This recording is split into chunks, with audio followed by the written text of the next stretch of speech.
Ladies and gentlemen, welcome back to Off the Bench, episode number 4. Your host, Kevin Cornegay, my colleagues, Sean Dustin in the house, Javon Tavares in the house. We're really excited. We have a good show for you. Fellas, how was your week this week? I was blessed. I had an outstanding week, man. Daughter wrapped up her cross season. She's a goalie. Nice. That was a beautiful thing, man. Yes. Real happy about that. And just a beautiful, beautiful work week, beautiful music week. Just been a beautiful period, man. How was your week, Flo?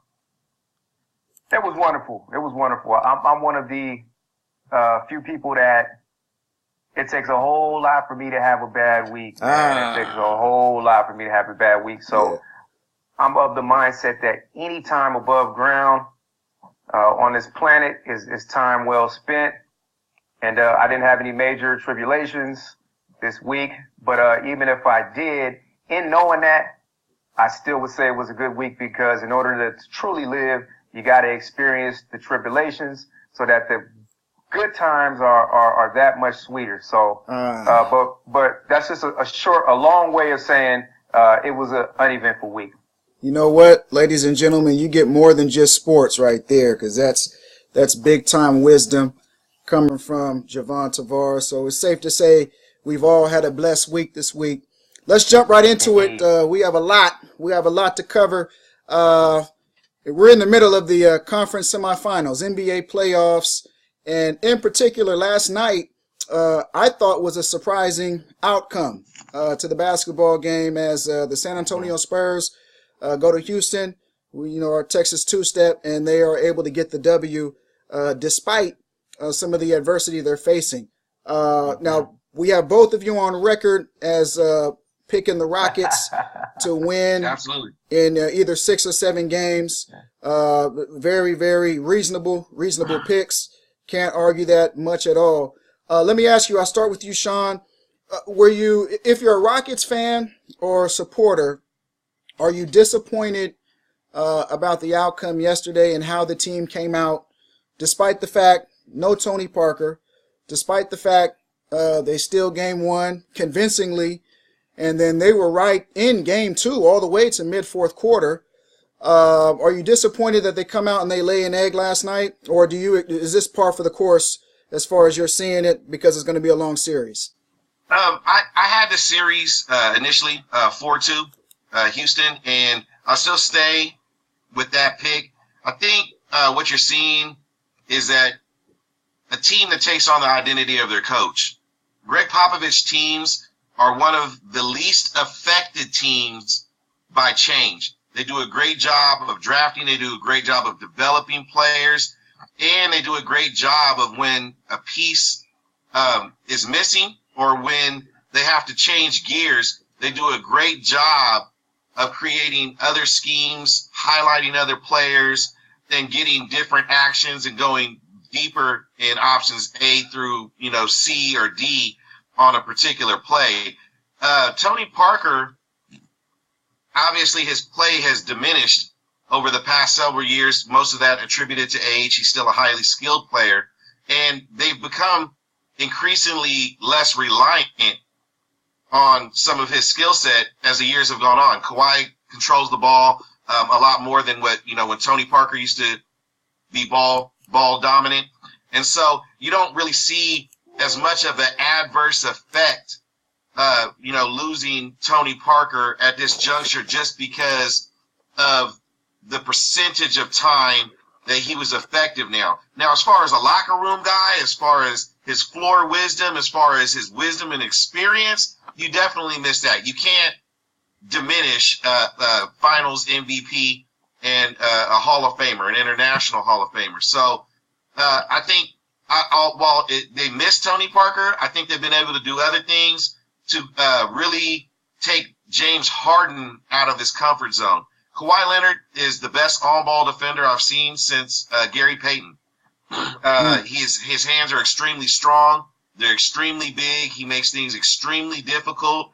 And when Popovich is drawing comparisons to Michael Jordan, and that's not something that he does ever, that's high praise. And he's not the only person I've her say that, and I don't think it's because of the skill set as much as it is being able to dominate a game on both sides of the ball.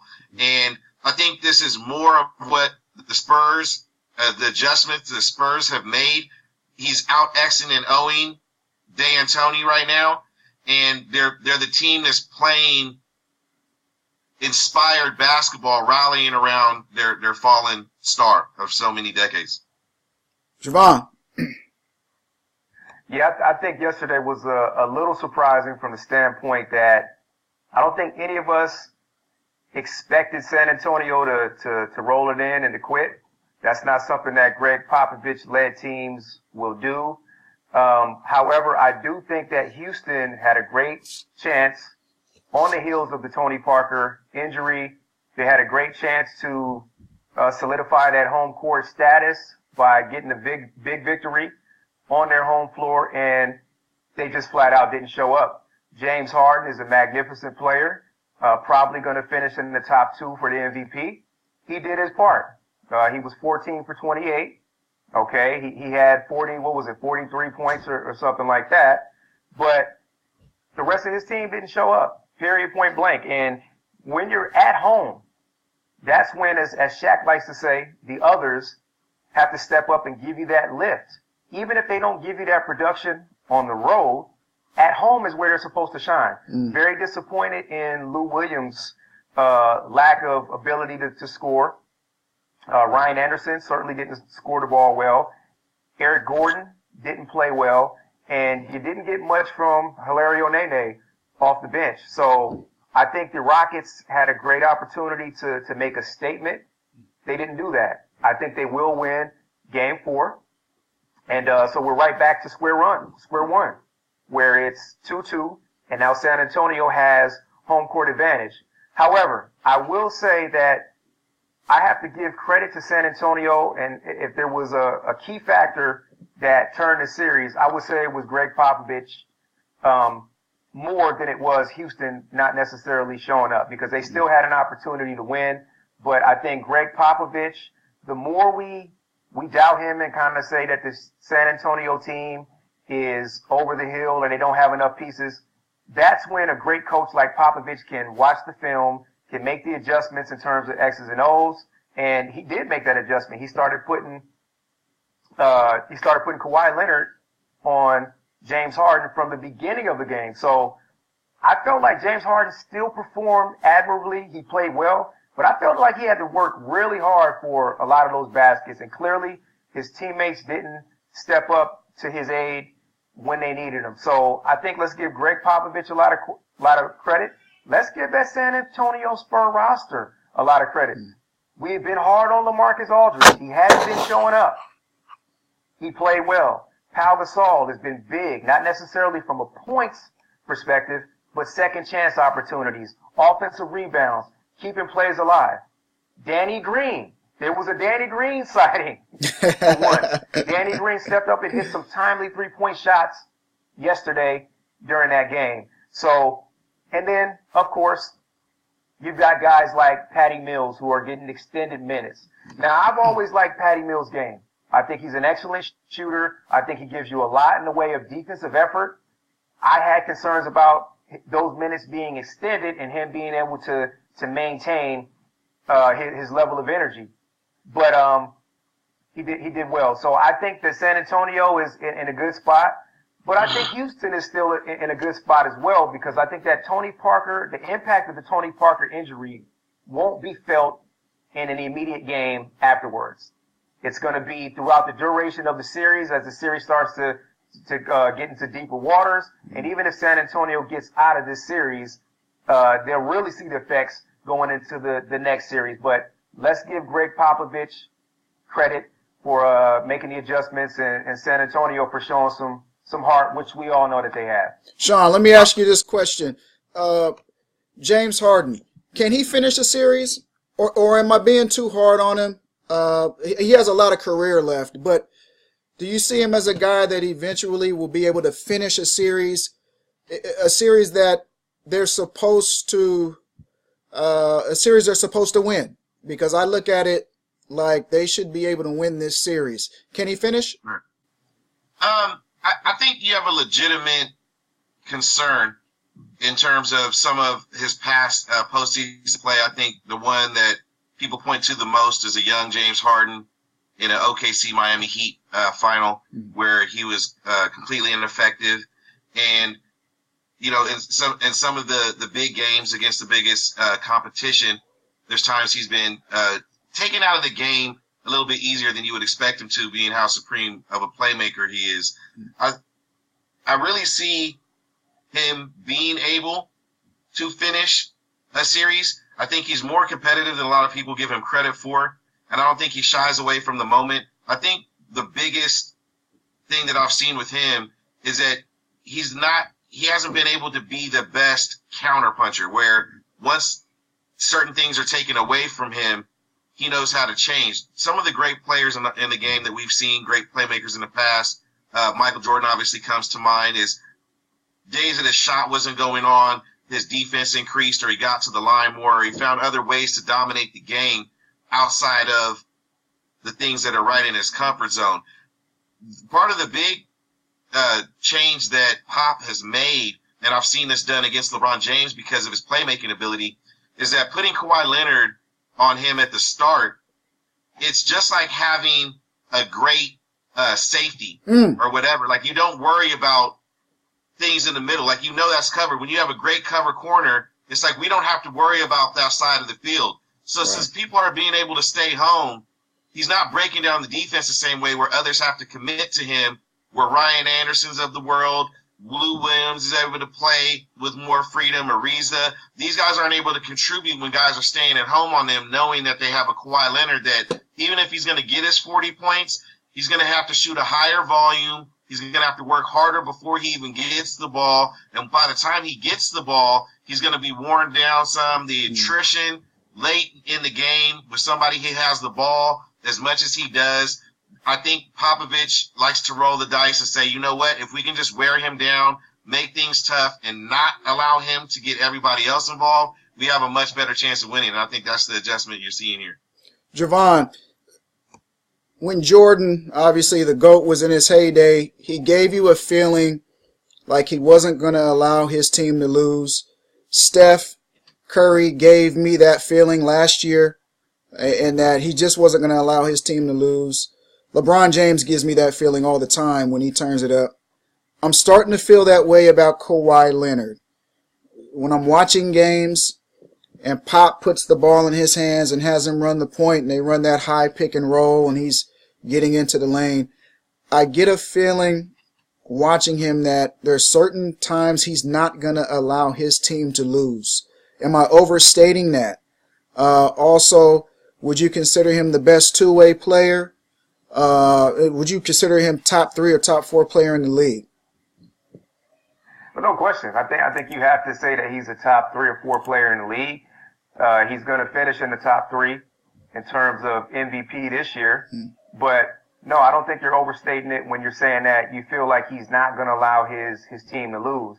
I think when we take a look at players 1 through 12 on the Houston Rockets and 1 through 12 on San Antonio, I think we can make a case that Houston may be a little bit more talented. However, Kawhi Leonard, because of his ability to hit tough mid-range shots, and so I think Pop draws a great comparison to Michael Jordan. Michael Jordan was a killer in the triangle because he was able to shoot such a high percentage with mid-range shots. Mid-range shots don't take the same amount of energy as it would to get all the way to the basket. And you take a look at Jordan when he was going against the Pistons and the Knicks, they would hammer him when he would get try to make it all the way to the basket. So the mid-range shot gives you the impression that you may be going all the way to the basket. You take a hard dribble right or you take a hard dribble left, and because defenders have to respect your ability to get to the basket, they've got to do their best to cut you off. And when you just pull up and you just elevate right over that individual, that's a tough move to stop. So I think Kawhi Leonard is one of the best in the league at shooting that shot, and I think that's a shot that's going to be there for him, not only in this series, but as he continues to move forward, because he is 6'8", and he's a guy that has long arms. He's got big hands. So there are very few individuals that are going to be able to block that shot. So I think Kawhi still has some work to do before we can put him in the league of a Michael Jordan. I know he does have a finals MVP, but it needs to be more sustained. And now that it's actually his team, everybody's gunning for Kawhi Leonard. There's nowhere for him to hide. There's no way for him to be able to defer to a Tim Duncan. Tony Parker is gone. So the San Antonio Spurs will continue to go as Kawhi Leonard goes, but I think now he can cement his legacy as the go-to guy in San Antonio. So there'll be plenty of opportunities for him to do that, but I am becoming a believer in his late-game heroics, and he's so doggone competitive. I think a lot of times because he's a quiet individual, I think there's a tendency to mistake that for a lack of fire. When you see him competing on both ends of the floor, that's indicative of a player that absolutely can't stand to lose, and he wants to be great. So I think Kawhi has that, and hey, time is going to reveal itself not only this season, but in future seasons. Quickly, the thing that stands out to me in great dominant defensive players is that they make offensive players react. Right. They're the aggressor. Right. Generally, guys are able to size people up. When you used to see when people would get down where Mutombo was, and then they start having a pump fake 2 or 3 times, and you know that their initial thought is they want to go up strong. Right. But he changes. Kawhi Leonard makes people jump shooters. Even people that are aggressive, they size him up. They know they can't beat him laterally, and they know how active his hands are, and they settle for jump shots more often than not. And he makes them take shots that they don't really want to take. They're like option B or C. He makes people very uncomfortable. Quickly, guy, Sean, you still have Rockets in 6? I have Rockets in 6. Okay. I think they need to go ahead and fine-tune some things, make some adjustments. People have to remember it's a make-or-miss league. Right. They were getting a lot of the same shots that they weren't knocking down that went down the game before, and they were on fire the game before. And you know you're not going to blow out the San Antonio Spurs by 20, 30 points and them not come back with locker room full of pride, professionals, and great coaching and great players top to bottom. But it's a series now. It's competitive. We know that both teams can win on each other's home floor. We know they're both great road teams. They have great pedigree. Let's not act like D'Antoni hasn't been involved in big games, although he doesn't have the pedigree of Popovich. Right. He's been to Western Conference Finals. He's had dynamic playmaking point guards that people have worked tirelessly to take out of a game. Yeah. And I'm confident that he'll have some other schemes and some things that will counteract and get the Rockets back where they want to be. Javon, you still have Rockets in 7, I believe, that you picked last week? I do. I have Rockets in 7, and I think it's because eventually Lou Williams, Ryan Anderson, and Eric Gordon are going to be the difference makers with that ancillary scoring that they'll be able to provide the Rockets. However, we just talked about Kawhi Leonard and his ability to seemingly to throw the Spurs on his back. If they're going to continue to start him out on James Harden, that means James Harden is not going to be as comfortable when he initiates the offense. That means he could work harder throughout the course of the game to get the shots that typically he gets fairly easily. So I think that could have a big impact on the season. I'm not as confident in that pick as I was a week ago, but I think ultimately the Rockets will get it done, and there'll be a little bit too much for the Spurs. Vaughn, we'll start with you on this one here. Is Utah going to get a game, or are we looking at a sweep as the Dubs? Game 3 is tonight, actually, 5:30 Pacific, 8:30 Eastern time. Are they going to get a game, or are we looking at a sweep? Does the sun rise in the west? No. Does it set in the east? No. Utah Jazz will not win a game. They're just completely outclassed in this series. And give Quinn Snyder a great deal of credit for getting his Utah Jazz to this point. Yes. Gordon Hayward is a fine young player. Rudy Gobert showing a lot of intestinal fortitude by playing through the knee injury as well as the ankle injury. ISO Joe Johnson has been an individual that has produced at a high level for many years, but they're not going to win a game. They just don't have enough. Draymond Green is playing too well. Steph Curry is playing too well. Kevin Durant is working his way back in. They're getting a lift from JaVale McGee. He's giving you some big minutes off the bench. Sean Livingston is doing his thing. Iguodala is doing his thing. Under no circumstance do I see the Utah Jazz winning a single game, let alone even having a lead going into the fourth quarter in this one. It's a wrap. It's a saran wrap. It's a done deal. Forget about it. Sean, now Salt Lake City is known to be a very, very tough place to play. Any chance at all that the Jazz can sneak away a win, or are we talking about a sweeper? I mean, I'll be honest, man. I would have rather played the Clippers, man. The Utah has no nightlife. Salt Lake City, an underrated party town. Hey. Well, ask Kobe. Salt Lake City. He was in Colorado. Yeah, that's Colorado. That's Colorado. That's right. Colorado. That's true. That's true. That's Colorado. Oh man, Kobe, we love you, Kobe. We love you. We love you, Kobe.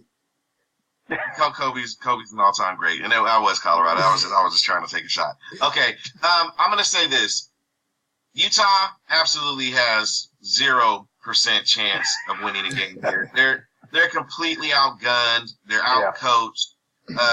And they look. I'll give them credit where credit is due. They fight. They have a young team that has guys that want to play hard and they want to win. They don't know how to win yet. They have some inexperience. Gobert can't stay out of foul trouble. He's too eager to try to make a big play instead of just be a great defender. That's something that he'll learn in time. Yeah. Hayward's coming into his own. Gordon is a budding superstar. He's a great player. He's going to need some pieces around him. No disrespect to Utah. This is just really about the greatness of Golden State, and it's a really uneven series, and I don't see them winning the game. There's going to be plenty of time for Golden State to rest, practice, and get fine-tuned, and Durant to get healthy.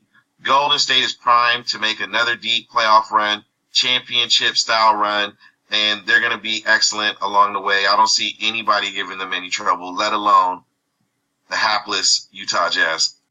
Sean, let's turn our attentions to the East. Were the Cavs playing possum this entire time? Because they look like they are a legitimate threat to repeat. And I mean repeat no matter who they play. Regardless of if they play the Dubs, regardless of if they play the Spurs or Rockets, whoever the case may be, they look like they are a legitimate threat. Have they been playing possum, or is this just a reflection of the East not having a suitable team that can push them? No, I think obviously even with a healthy Kyle Lowry, Toronto wasn't going to win. But obviously with Kyle Lowry's inability to play with a hurt ankle, DeRozan had a bounce back game. It wasn't enough. And this isn't Cleveland playing possum as much as it is getting healthy and having practice time at the right time. I think they had their starting lineup together maybe 12 to 17 games the whole year. They're an intact unit. I think there was some finals hangover. I don't think they were as locked in or as focused early in the year, and even throughout the year. They were consistent really throughout the year. And then once they made some trades and were able to get some other people in there, with the way that the schedule is, and you've heard this with the resting and minutes and all of these things that we've talked about it, they really don't have a lot of time to practice. They go to shoot-arounds, then they go to a game. Then they get on a plane, go to another city. So I don't think they really had an opportunity to practice and get some of these other players acclimated, in addition to the fact that some of it was self-inflicted. And I think more than anything, I think health is a huge factor. Being able to actually scheme for one team and look at film, study tendencies, and really get locked in that format, I think that's what you're seeing here. I don't think they're playing possum. I just think they're playing their best ball at the best time. And obviously LeBron is being a lot more aggressive. His free throw attempts are up, obviously, which is directly tied to his level of aggression. That's a big key. He's averaging more points through his first 7 games than any other player over the age of 32, including Michael Jordan. When Michael Jordan was making those second 3 championship runs. And so I think you're seeing a team that's focused, led by their superstar, and you're seeing those other pieces really gain that same level of championship confidence. And I will give merit to the fact that Toronto is really not a competitive team, that the product that they've put on the floor is really disappointing. I expected a more competitive series. I didn't expect a sweep. I expected more of something in the 4-2 line. But you're right. Cleveland is primed to repeat. They're really playing championship-level basketball right now. But I think you're also seeing it against lesser competition and great teams, just like the Golden State Warriors. If you don't come to play and you're not at our level, we're going to obliterate you. And that's what you're seeing right now. Javon, you posted something on your Facebook page the other day saying that the Warriors need to have their antennas up because Cleveland is coming. What is it that you've seen in the Cavs that is giving you that opinion? Focus. First and foremost, I think the Cleveland Cavaliers don't have much reverence for the regular season. It's been well documented that they will rest LeBron. They will rest Kyrie. Kevin Love has been the beneficiary of some of that rest as well. And to Sean's point, they haven't had an opportunity to be healthy for a full year, and they haven't had an opportunity to get the practice minutes in. But that's changing now. Now that we're in the postseason, this idea of flipping the switch, that's something that LeBron embraces. And at this point, he can't do anything else during the regular season that's going to help solidify and cement his greatness. It's all about the postseason. So now that the postseason is here, I think you've seen a different level of focus from LeBron and from Kyrie. And they're looking a lot like how they looked last year when they were rounding into form into the finals against the Warriors. So I just wanted to put that out there that right now these two teams are on a collision course. They're both playing excellent brands of basketball, and that's something that you want to see when you have a championship matchup has a certain air of inevitability. So, but I do think that Cleveland is very live at this point. At the beginning of the playoffs, you may recall that I mentioned that I thought the Warriors would run through the West and then they would beat the Cavaliers in the finals, something like 6 games. Well, maybe I don't know if I even gave the amount of games, but Cleveland is rounded into form. You have LeBron saying that we are the defending world champions. Kevin Durant and the Warriors get all the accolades, they get all the attention, they get all the jersey sales, but let's recognize that I'm still the biggest sheriff. I'm still the only sheriff in the NBA that can do the type of things that I've done. So LeBron is making that message loud and clear for everyone to hear. And I think the Warriors, it's time for them to focus on the Cavs. Keep one eye open, right? Because they're going to say all the right things. They're going to say, oh, no, we're only focused on this next game. We don't look for that's ridiculous. That's ridiculous. We all know that these two teams are going to clash. And if I see my enemy or I see my opponent playing well, it just puts me on notice. Right. So. Right. Vaughn, let's stick with you. Celtics, Wizards. This feels like a 7-gamer to me. These two teams, there's a lot of bad blood between them. Mm-hmm. They don't like each other. We had the incident the other night. I believe that Kelly Oubre, yeah, he's Kelly Olynyk. Yeah, Olynyk, Oubre. And Oubre's been suspended for Game 4. So yeah. Well, he gave him a full sprint forearm shiver. I believe like he bounced himself off the rope. He gave full forearm shiver, man. There was nothing discriminant about that. Right in front of the referee, man. I was like, I hope he's at least suspended. Yes, suspended for game 4. I believe both of you guys had the Celtics in 6 or 7. Javon, has anything changed in your mind? Is it still Celtics in 6 or 7? And talk about, if you will, Isaiah Thomas scores 53 game 2 and 13 game 3. I thought he just didn't have the energy. He didn't have the legs with the 1 day off. But give me your thoughts on that series. Well, to answer your question, I still have the Celtics winning in 7.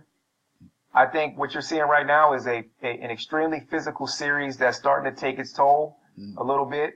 I think in the first series that the Celtics had when they matched up with their first round opponent, I think you saw there was some mental fatigue that had happened when Isaiah Thomas's sister passed away. They were able to push through that, and they ripped off 5-6 games straight, and now they look pretty impressive in the first 2 games at home against the Wizards. But let's remember, Scotty Brooks, and I don't think we've given him enough credit. Scotty Brooks is an embattled coach. He's been through some Western Conference wars with OKC, and he's a guy that's a fighter. He's a scrapper. If you can recall his career with the Houston Rockets, he wasn't a starter. He wasn't a guy that was going to be get all the headlines, and he wasn't a guy that was going to be the mainstay or focus of an offense. But Scotty Brooks was a scrapper. You know, he'd come off the bench. He'd make the other team's opposing point guards life hell on defense. He was a clawer. I mean, he was a guy that could initiate the offense, and he hit some timely shots for those Rockets teams when they won their championships. But Scotty Brooks, we can't underestimate the impact that he's had on John Wall and Bradley Beal. Yes. Okay? And these are 2 of the best guards in the NBA. They had pride. They know that Isaiah Thomas is getting all the praise. He's getting all the accolades right now. And so I think what you're seeing from not only John Wall and Bradley Beal, but what you're seeing from the Washington Wizards is a team that says, hey, you know what? We can play basketball as well. We're a team that has what it takes to get to the NBA Finals as well. So I really love the fact that it's been a physical series. I like the fact that there's some bad blood. These teams don't particularly like each other. The move that Kelly Oubre performed against Kelly Olynyk, it was classic. Classic. I've done that in my head to people numerous times. You know, I've had that same type of charge where I just visualize the whole thing. But of course, when you're playing high school sports and you're playing in rec leagues and stuff like that, you can't do that. But he actually physically did what I've done in my mind so many different times. So I really Olynyk laid the wood on about 2 or 3 screens, man. He's a dirty player. He's dirty. He's a dirty player. Let's not act like Olynyk won't dislocate your shoulder either, Kevin Love. Right. Okay? All right. Let's not. Olynyk is no saint, man. And he embraces that role. Right. He embraces that role, but I think what we're seeing here is that in today's NBA, everybody is friends. These guys, they party together on the same night that they play and have games. These are guys that spend a lot of time together in the off season working out. There's a lot of close friendships. Rarely do you see a series where there's a lot of bad blood. And to a certain degree, this is one of the reasons why I've been a little bit upset at LeBron, is because he's unwilling to publicly state that the Golden State Warriors are his chief rivals. Yes. He's unwilling to admit that. And to me, that's by design. Right? I understand that's by design, but what are we designing for? What are we trying to do? Why is he playing that card? Okay? I think if he comes out and he embraces that and he acknowledges it, if he acknowledges it in public, it's only going to boost the ratings, and it's only going to create a sense of. I'm not buying it. Look, if they're no more rivals than the San Antonio Spurs were. I mean, he's actually played the Spurs 3 times in the finals, He got swept by them, came back and beat them on with the Miami Heat, and then lost to them. Again, if anything, he's played the Spurs 3 times, and this is a team that he should have a lot of feeling about, who he's lost 2 out of 3 times in the finals to. Golden State, they're 1-1, and this is their new blood. I think the Spurs obviously haven't been a mainstay in the comparisons that are drawn to Kawhi Leonard as far as being one of the best players in the league at the same position. I think that if you want to say rivals, I think you can make the argument that that is a bigger rivalry. Stop it, Sean. See, you over here, you putting on for these cameras right now. You're putting on for these cameras, man. You are one of the most competitive individuals I have ever met in my life. And for you to take this stance right now is not truly reflective or indicative of how you really feel. You embrace rivalries, and you know, like I know, that those San Antonio teams, no matter how good they were, they never had the cachet of this Golden State Warrior team. They never had that cachet. I don't think they were as bright lights and heralded as a Golden State team. And how can you be if you haven't won more regular season teams of all time? I understand from the significance of LeBron's career, winning a ring in the city of Cleveland and bringing that back home. There's no bigger accomplishment. And you have to acknowledge that it was done against a team that he lost to the year before. But I'm saying, if you're going to say rivalry, if you're going to say a player that has a rivalry with a team or with a player, I think he has more reason to feel a certain way about San Antonio than he does about Golden State. This is a team that hasn't been the top team in the NBA over the past 3 years. LeBron has a sense of rivalry with the team that's been number 2 in the West. But it's a team that has affected people to give him the keys, and that has affected his legacy more significantly than the Golden State Warriors. When he first went to the finals, all you hear about is how he got swept, how he was ineffective. When he finally got back and he won a ring, it was like, well, he's won one, lost one. Then the next time they played San Antonio, and people made excuses about that. LeBron was going to lose the game. If it wasn't for Ray Allen hitting this last-second shot, people continue to harp upon LeBron because he lost in the finals, because he lost. He's lost 2 times to the San Antonio Spurs and won once. If you're saying from a competitive standpoint, who I feel more of a way about, it's the team that I lost first to, it's the team that I lost second to, it's the team that I've lost to more times than I've won against, and I want to keep winning. Are you saying that bringing a championship to the city of Cleveland, there's no bigger accomplishment? So, but I don't know if that makes it a rivalry in today's modern game. The reason going 3 times. The reason why the Warriors and the Cavs is a bigger rivalry than the Spurs and whatever other team LeBron played for is because of Steph Curry. And what happened And what happened last year? The back-to-back MVP, where LeBron took exception to receiving that award. Right. And LeBron it's a rivalry. Yeah. It's a rivalry. And he took exception to that. And it was once a player that he admired, especially when Steph was at Davidson. LeBron would tweet out, "Man, I love this kid, Steph Curry," during the NCAA tournament. He went from having that respect and reverence for Steph Curry to last year, a lot of people said Steph took that crown. The unanimous MVP. I agree with that. And so I agree with that. It struck a chord, and in my opinion, it added 3 to 4 more premium top years for LeBron James. Do you guys remember the rap battle? And he's from Akron. Right. He's from Akron. You guys remember the rap battle, LL Cool J and Cannabis? When they had the rap battle, and LL said that actually added some extra years to my career because I had nothing really to say at that point at the time Cannabis had came at him. I feel the same way about LeBron.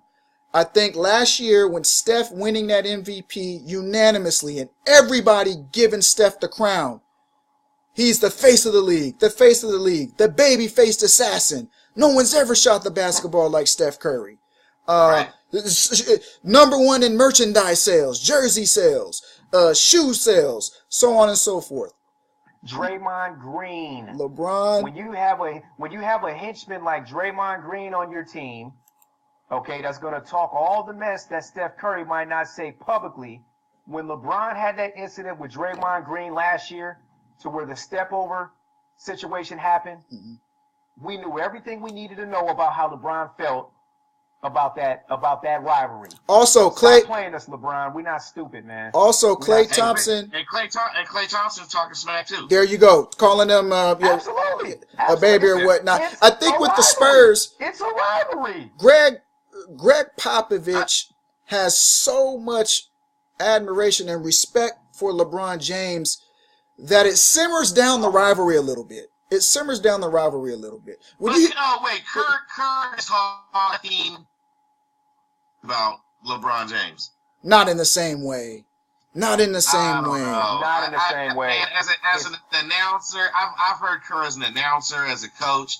I mean, he's really humble and complimentary of players, period. I mean, I never hear him say negative things about players. He always highlights the things that are positive about them. I'll say this. He's also a guy that's got into a fight with his teammate Michael Jordan because his competitiveness spilled over. So don't let Steve Kerr fool you there, man. I'm not.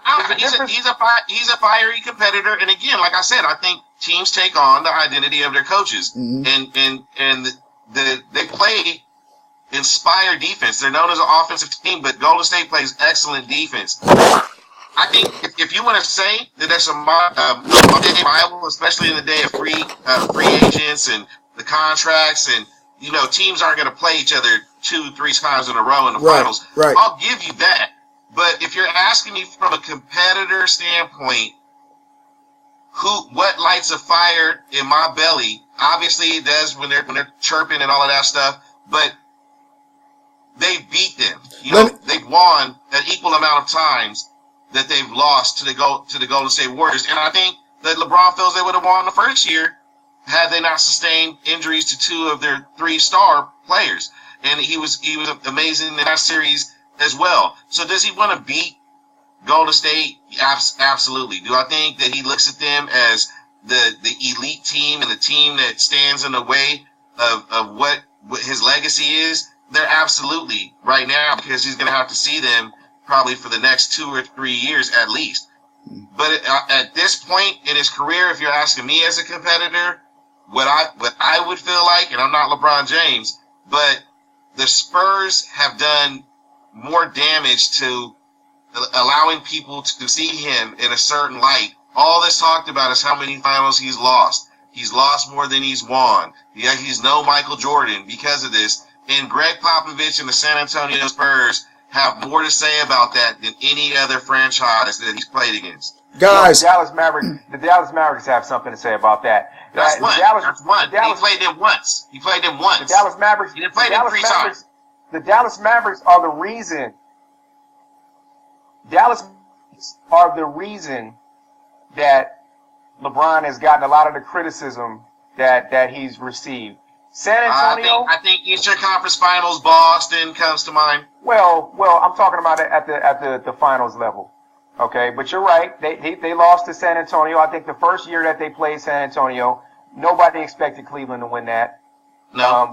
But when Miami did match up with the Dallas Mavericks, there was an overwhelming sentiment that Miami and the Heat should have won that series, and he ended up being. It was their first year together, and they started off horribly. I don't. Let's switch gears. Hey guys, let's switch gears. We're gonna stay on the hardwood. That's impassionate debate right there, ladies and gentlemen. Let's stay on the hardwood. NBA draft. Hey, we're not even done with the playoffs, but the NBA draft coming up, and you're starting to see a lot of these guys who are coming out early, signing with agents, seniors signing with agents, and they're pumping a whole lot of products, endorsements flying around. One by the name of LeVar Ball and Lonzo Ball have introduced the new signature shoe for Lonzo. I believe it's called the ZO2. The ZO2. And you can purchase that shoe online for $500. You can purchase a set of sandals for $250. Or you can do one better. You can purchase the $1,000 case autographed shoe for $1,000. Keep in mind, when you make your order, ladies and gentlemen, you will not receive any products until a couple of weeks before Christmas. November 24th, I think. I look at my cell phone. It is May 6th. So if I go online and order a $500 pair of Lonzo Ball signature shoe, they won't even be on my feet until December. Let me start with you, Sean Dustin. You have been adamant in your distaste for the Ball family, not as a whole, but just LeVar Ball himself. But you thought this is distasteful. Some of the comments that he's made, I think he recently said, if you can't afford the ZO2, then you're not a big baller, something to that effect. I want to get your thoughts. First, I want to get your thoughts on the shoe and how the shoe looks, and then about this this business approach. In the long run, is this going to fail or succeed? So first and foremost, when it comes to the design of the shoe, it just aesthetically, it doesn't look like the worst shoe I've ever seen.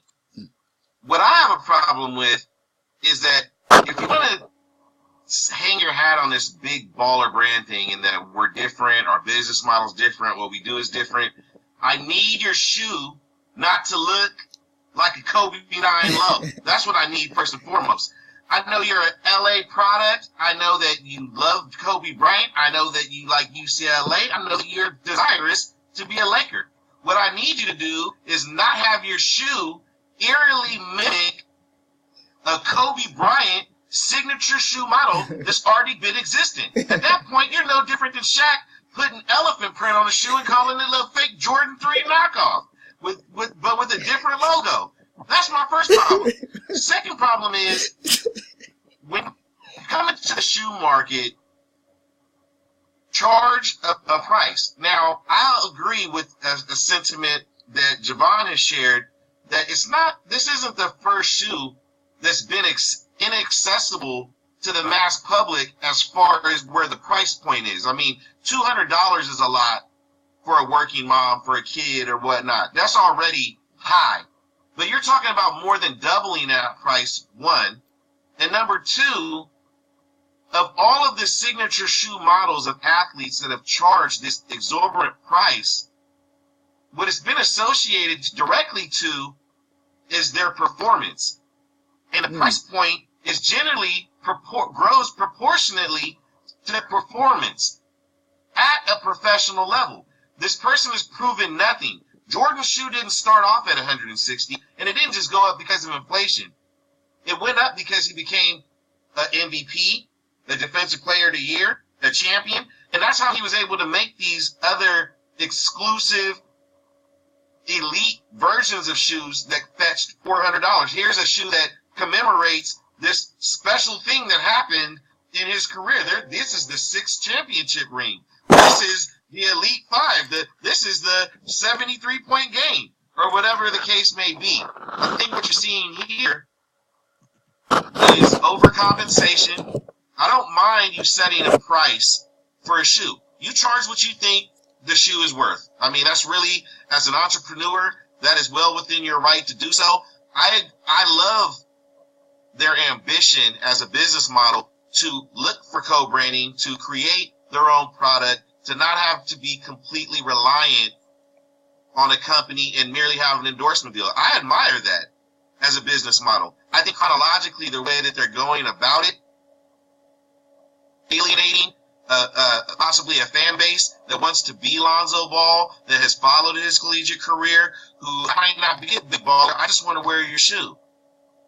You know, I just want to feel like maybe it could happen. 200 is already a lot, but $495 is way out of the range for me. I don't think the quality of the shoe commands that, and I don't think he's created enough buzz or done enough to merit that price point for a slipper, for a shoe, for a sandal, for a high heel, for anything in that way. Do I think it'll be successful? I think ultimately that's going to come down to what made Michael Jordan's shoe successful or not, and that's performance. When you create an aura, when you create a performance, when you create a buzz around yourself, people will buy almost anything you're pitching. And that's what you see with these marketing gurus, where you can pitch a hot dog, a hamburger, a soda, a piece of underwear. You know what? Because we're buying what you're selling. You know why? Because we know you're synonymous with quality. There's nothing about him at a professional level that says quality, because he hasn't had an opportunity to prove that yet. And that's why I think this price tag is premature. Not that he couldn't possibly reach up to it. His ceiling is up to him. But at this point, I think it's overcompensation. I think it's a little bit arrogant.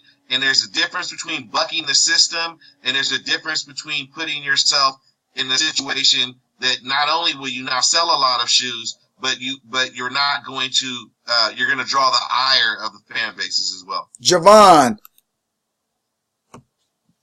will this be a successful business venture? Do you like the shoe? I like the shoe. Okay. I like the shoe. I think Sean does point out it does have a lot of similarities to the Kobe 9. But so did Sean Jay-Z Carter. His original shoe was very similar to the old Gucci sneakers that used to be out. As a matter of fact, it was the same thing. How did those sell? I don't see Jay-Z selling shoes anymore. It was a blatant ripoff. So I didn't say it was. And Jay-Z's not selling shoes anymore, right? No, I didn't say it was. Okay. I didn't say it was a successful venture. Right. But I think there's a precedent. There's a precedent for that. So to answer your question, I do like the shoe visually. I like how it looks. I think Lonzo Ball is arrogant. I think he's very overstated with a lot of the things that he puts out to the media. Do I think a majority of it is to create buzz, to maintain a sense of relevance for his brand? Vaughn, you mean LeVar Ball? LeVar Ball. You said Lonzo. I'm sorry, LeVar Ball. That's fine. That's fine. Do I think he is doing that to remain relevant and to create a buzz? Absolutely. Do I agree with the big baller brand charging $500 for this pair of sneakers? I don't. So I agree with a lot of what's been stated.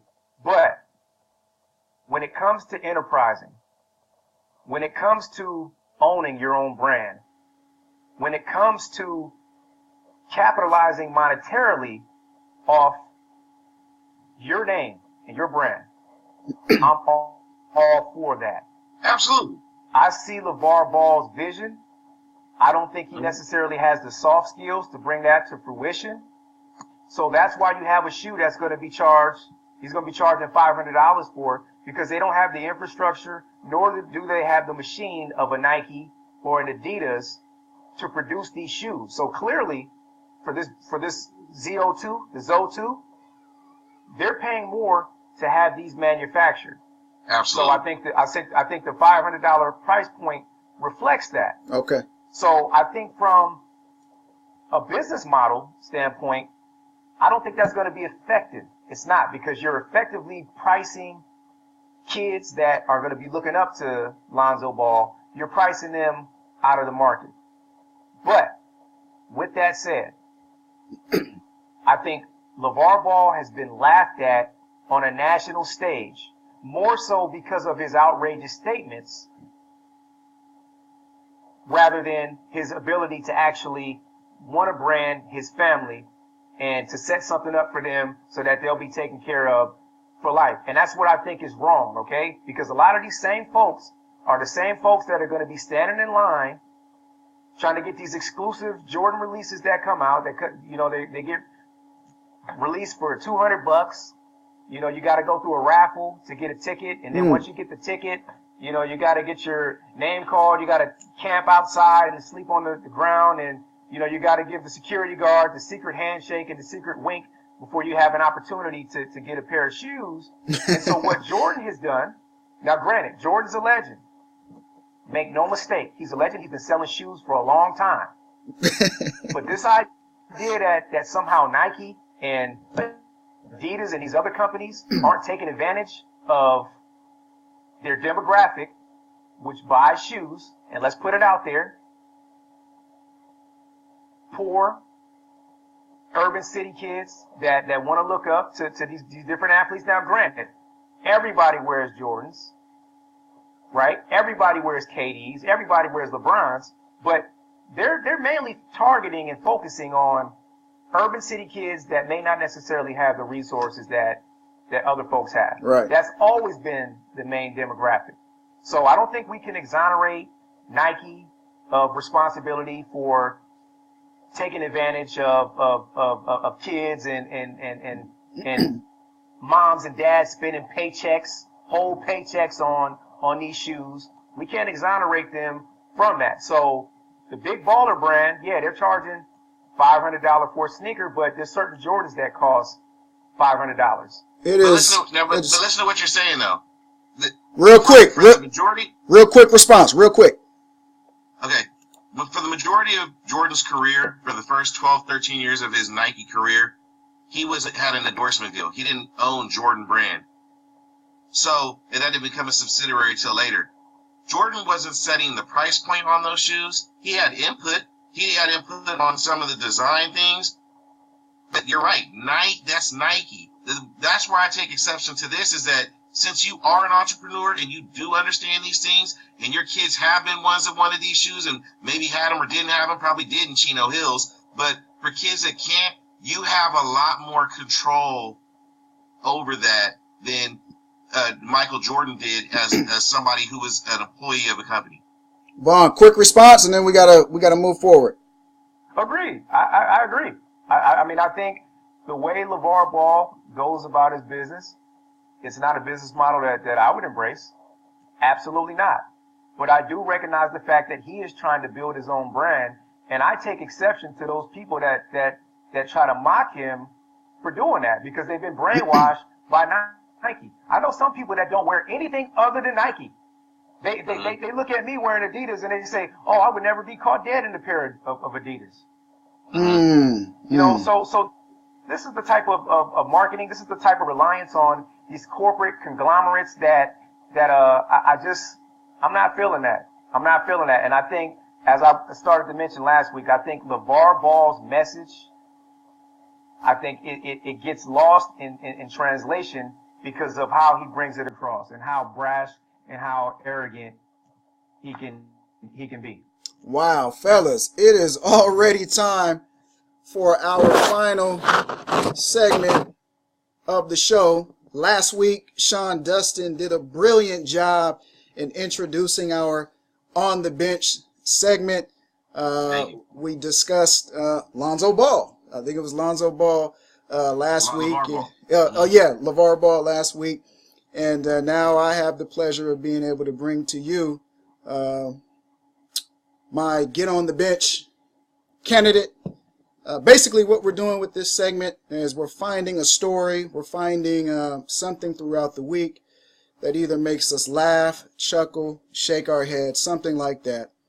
And we're taking you out of the ball game because it's time for you to have a seat next to the head coach. So, for me, it's Boston, the Boston sports fan. It is time for you and your city to get on the bench. Deplorable, disgusting, an atrocity, embarrassing are a few words I can use to describe the incident that took place in your city involving Adam Jones, the Baltimore Orioles all-star center fielder, who also happens to be black. Boston fan, you used the word nigger. And I apologize if that makes a few of you squeamish or uncomfortable. It should.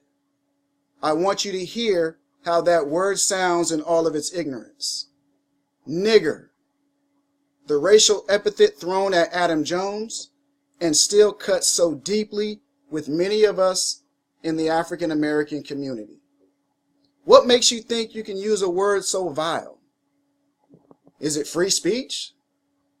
Is it in the spirit of heckling? Nah. You use that word because you are in an environment that makes you very comfortable to use that word. That environment is Fenway Park. It's like it's commonplace for Boston fans to throw racially charged rhetoric at many a player who visits your city as a road opponent. So let's do this, Boston fans.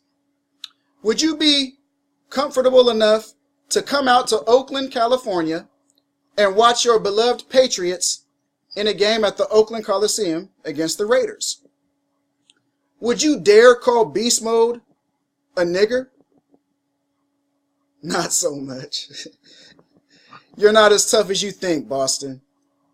There's no telling what a Raider fan might do to you. We don't play that garbage out here in California. In Boston, this accusation isn't new. Your greatest champion, the man who made you a championship city 11 times over, Bill Russell, labeled you Boston fans as a flea market of racism. And Bill Russell is not the only one either. There's Jackie Robinson, Willie Mays, David Justice, Gary Sheffield, Dave Winfield, K.C. Jones, D. Brown, C.C. Sabathia, who vouched for Bill Russell's claims. This is not a badge of honor, Boston. For a city considered to be one of the most liberal cities in America, you have an ugly, deep-seated problem that bleeds into your sports franchises. Sports are supposed to bring people together of all walks of life to celebrate for one common cause. That's the championship. Boston fan, you make me sick. It's because you allow one of your own to validate your city as being the most racist sports town in America. Ladies and gentlemen, that's all we have for you today. Episode 4 of Off the Bench. We're signing off. My colleagues, Sean Dustin, Javon Tavares, I'm Kevin Cornegay. Thank you so much for the support. And we will come right back at you next week. Dial in. YouTube channel. Facebook channel. We love you guys. Peace.